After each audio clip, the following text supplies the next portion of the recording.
فَدَلَّاهُمَا بِغُرُورٍ، تو شیطان نے ان کو آخر گرا دیا دھوکہ دے کے، بہکا ہی دیا۔ فَلَمَّا، پس جب ذاقَ الشَّجَرَ، ان دونوں نے وہ کھایا پھل اس درخت کا، بدت لہما سوآتہما، تو ان کے لیے پھر ان کی شرمگاہیں ظاہر ہوگی، جنتی لباس اتر گیا، سزا مل گئی۔ وَطَفِقَا يَخْصِفَانِ عَلَيْهِمَا مِنْ وَرَقِ الْجَنَّةِ، تو اب جیسے شرمگاہیں ظاہر ہوئیں تو ظاہر ہے کہ وہ انسان کی جبلت ہے، تو انہوں نے درختوں کے پتوں سے اپنی شرمگاہوں کو چھپانا شروع کر دیا۔ ظاہر ہے اس وقت کوئی فیکٹری نہیں لگی ہوئی تھی، وہی کپڑے تھے، ایک ہی جوڑا تھا، وہ بھی اللہ نے لے لیا، اور پھر جب اللہ لے لے تو پھر تو کچھ نہیں ہو سکتا، تو پھر انہوں نے درختوں کے پتوں سے اپنے جسم کو ڈھانپنا شروع کر دیا۔ وَنَادَاهُمَا رَبُّهُمَا، تو اس وقت پھر ان کے رب نے ان دونوں کو ندا دی، أَلَمْ أَنْهَكُمَا عَنْ تِلْكُمَا الشَّجَرَةِ، کیا میں نے تم دونوں کو اس درخت کے حوالے سے منع نہیں کیا تھا؟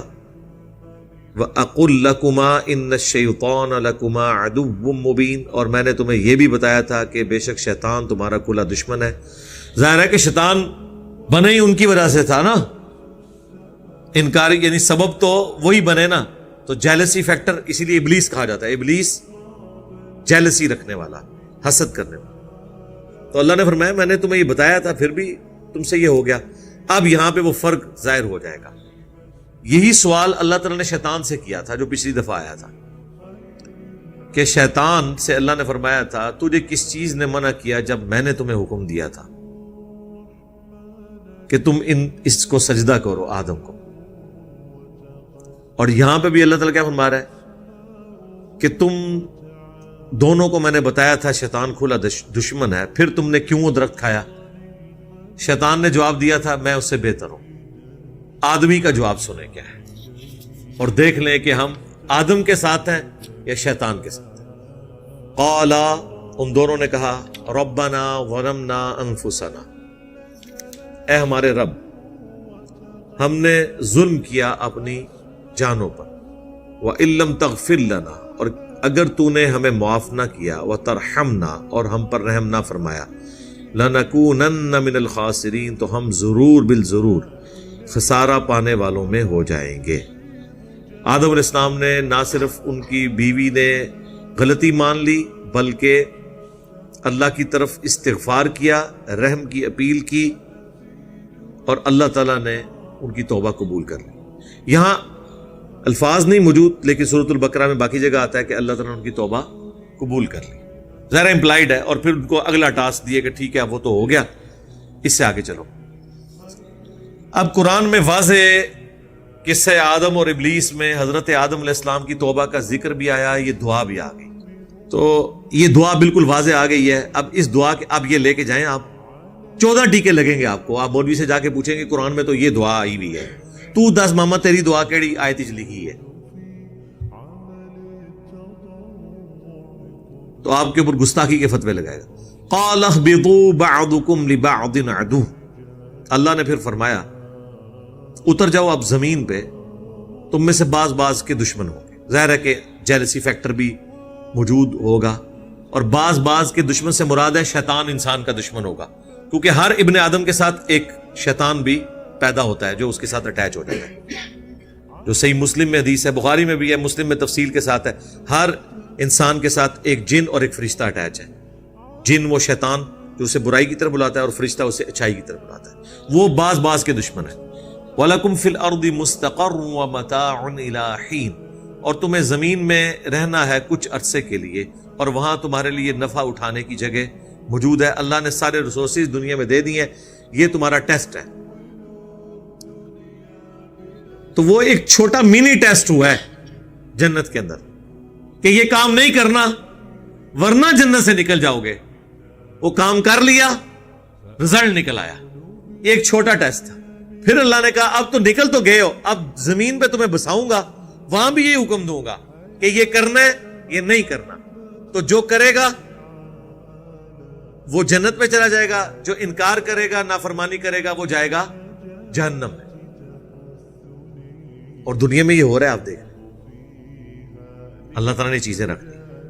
آخرت کا فیصلہ دنیا میں ہی نظر آ جاتا ہے کہ کون پیروی کر رہا ہے پیغمبروں کی کتابوں کی اور کون نہیں کر رہا. تو یہ اللہ تبارک و تعالیٰ نے ایک ٹیسٹ پرفارم کیا بندے کے اوپر اور اس کے بعد اسے اب مین ٹیسٹ میں بھیج دیا. ایک سمجھ لے پہلے کوئز ہوا تھا, اس میں تو ناکام ہوا انسان, لیکن اب ناکام نہیں اسے ہونا چاہیے, کیونکہ ناکامی تو ایک دفعہ ہی ہوتی ہے نا, دوبارہ تو نہیں ہونی چاہیے.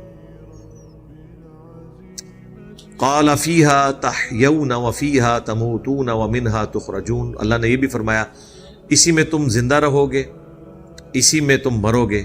کاش یہی معاملہ ختم ہو جاتا, لیکن پھر یہ جو دھمکی لگائی ہے ومنہا تخرجون, یہ تلوار جو لٹکا دی ہے نا, accountability of the day of judgement. اگر یہ سب کچھ ختم ہو جاتا نا یہاں پہ, یقین کریں عیاشی کی زندگی گزارتے ہیں. یہ جو تلوار لٹکا دی ہے نا کہ اس سے پھر تمہیں اٹھایا بھی جائے گا. اٹھانے کا مطلب ہے پھر پوچھا جائے گا, ہاں بھائی سنا, لا یسأل عما یفعل وہم یسألون.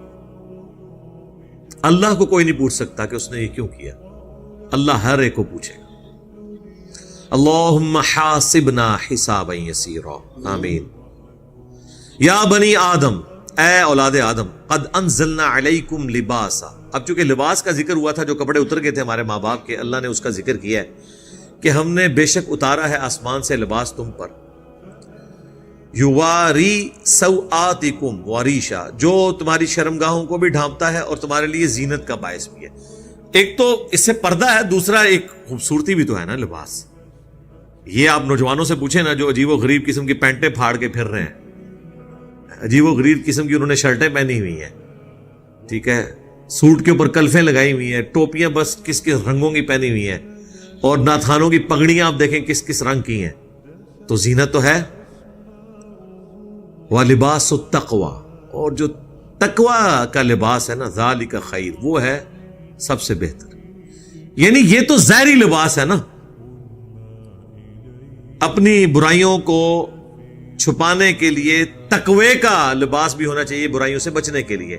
جس طرح اپنی شرمگاہ کی حفاظت کے لیے اور اپنی جسم کی کمزوریوں کو چھپانے کے لیے یہ ظاہری لباس ہے, اس طرح تقوی کا لباس ہونا چاہیے اپنی روحانی کمزوریوں کو اوور کم کرنا, وہ سب سے بہتر. یعنی ایک شخص نے داڑھی تو رکھی ہوئی ہے لیکن ہے وہ جھاڑی ہے, اس کے پیچھے روح کوئی نہیں. ایک عورت نے نقاب تو کیا ہوا ہے لیکن اندر وہ بدکار ہے. اب جتنی بدکار عورتیں عموماً جو یہ برائی کے اڈوں پہ آپ کو دیکھیں, یہ عام حالت میں برقعے میں نکلتی ہیں. اس کی وجہ سے برقعے کی توہین نہیں ہونی چاہیے, لیکن یہ ایک مثال ہے کہ صرف برقع پہن لینے سے کسی کے اندر حیا نہیں آ جاتی, یا داڑھی رکھ لینے سے وہ بندہ پرہیزگار نہیں ہو جاتا, جب تک کہ تقوی کا لباس اس کے اندر, گاڈ کانشیسنس نہ موجود ہو, اللہ کا خوف. ذالک خیر, وہ ہے.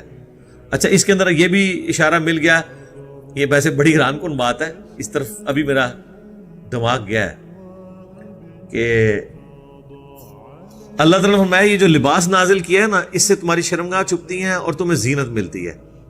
اور جو تقوی کا لباس ہے نا, اصل لباس تو وہ ہے. مراد کیا کہ کوئی شخص پگڑی پہن لے, داڑھی رکھ لے, سفید کپڑوں میں اپنے اس موٹے پیٹ کو چھپا لے اور اندر کرتوت سارے برے کرے, تقوی کا لباس اس کے اندر موجود نہیں ہے, تو تیری داڑھی اور ان لباسوں کا, اس خوبصورتی کا کوئی فائدہ نہیں ہے. جو صحیح مسلم میں حدیث ہے, اللہ تعالیٰ تمہاری شکلوں اور مال کو نہیں دیکھتا, دلوں اور اعمال کو دیکھتا. تو یہ جو ظاہری لباس ہے زینت ہے, شرمگاہ چھپاتے, لیکن اس سے آپ لوگوں کو دھوکہ نہیں دینا جب تک آپ کے اندر تقوی کا لباس موجود نہیں ہے. یعنی اگر پگڑی ہے, داڑھی ہے, لباس سنت کے مطابق ہے, ٹخنے بھی ننگے ہیں, کم شیطانہ علیہ نے مفتی عبدالعزیز علیہ, تو ان چیزوں کا کوئی فائدہ نہیں. دیکھ لیں سب کچھ موجود ہے. وہ قرآن شریف پکڑا ہوا ہے اس نے جب وہ کام ڈال رہا ہے. ہاں دیکھیں جناب سرکار, یہ تو کوئی دنیا دار شخص نہیں یہ کام کر سکتا کہ ایک ہاتھ میں قرآن پکڑا ہوا ہے اور جناب کپڑے بھی سنت کے مطابق پہنے ہوئے ہیں.